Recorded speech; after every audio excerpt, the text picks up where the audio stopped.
Back to school will be the youngest. Childcares, including those supported by the Preschool Promise, are set to reopen on June 1st. David Winter tells us how the pandemic is impacting the Promise.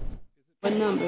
That's a 30. The question in Cincinnati used to be, how do we better support early childhood education? Good job. The answer became Preschool Promise. Now, during this pandemic, the question became, how does the Preschool Promise support families? The Promise's team has always helped with tuition assistance. Now they're also directing families to additional resources like how to apply for unemployment or how to get help in a food insecure home. Not only the education component important that community providers do, but also is workforce support to make sure that parents are able to safely go to work and make sure that their children are safe, happy, and being well educated. 56 of the 200 Preschool Promise providers became pandemic child care centers. The programs that shut down are still providing new learning tools and staying in communication with parents and preschoolers.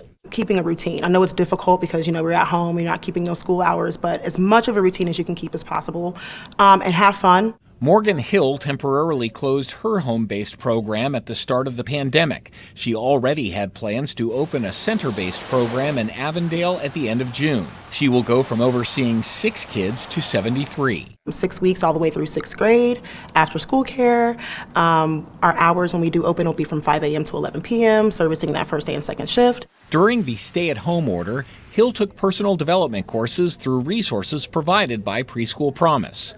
The Promise also worked with her to re-envision what the first 6 months of her new center will look like under Governor DeWine's new guidelines. Preschool Promise came in and provided my program with all of the materials and furniture that we could need, down to the crayons. More than just guidelines will change. We know that some children won't be ready to return yet, and parents won't feel comfortable with that. Before coronavirus, Preschool Promise's enrollment numbers had tripled in the last 3 years, and financial support had grown as well. Our numbers may increase because many parents who previously weren't income eligible because of shifts in their work environment, because of changes in the economy, may now be income eligible and need the support of the Preschool Promise. For now, Fisher Jackson and her team are focused on way more than just A, B, and C. All the way A to Z.